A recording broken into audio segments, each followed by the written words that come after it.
In today's video, I'm going to teach you how to add echo effect in CapCut PC. If you want to give a voiceover or music track a dramatic sense of space, or make it sound like it's bouncing around inside a huge, empty room, CapCut makes that process very simple. In this walkthrough, I'll show you exactly where to click and what to adjust so you can create that echo sound quickly and cleanly. To begin, go down to your timeline and find the audio clip you want to edit. This could be a voice recording, a sound effect, or a music track. Once you've found it, click directly on that audio block one time. After it's selected, you should see a bright outline appear around it. That highlight is important because it tells CapCut which specific audio clip you want to modify.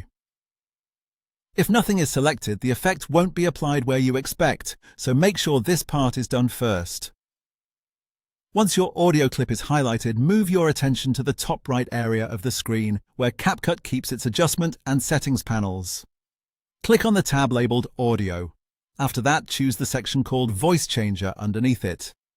This will open the panel that contains CapCut's voice effects and filter presets.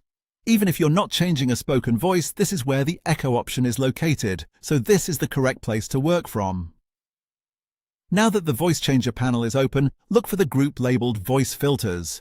Inside that preset area, scroll through the available effect tiles until you find the one named Echo. When you see it, click it once to apply it to your selected clip. You should immediately hear a change in the sound, especially during playback. To shape the effect so it fits your project better, look just below the preset area for the quantity and strength sliders. These controls let you adjust how noticeable the echo becomes. Dragging them to the right increases the repeating reflections and makes the effect feel bigger and deeper. If you want a subtle atmosphere, keep the settings lower. If you're aiming for a more dramatic cavern-like sound, push them further up and preview the result as you go. And that's it. You selected the audio clip, opened the audio panel, went into Voice Changer, found the echo preset, and adjusted the sliders to fine-tune the result. With just a few quick moves, you can add a polished echo effect to your audio in CapCut PC.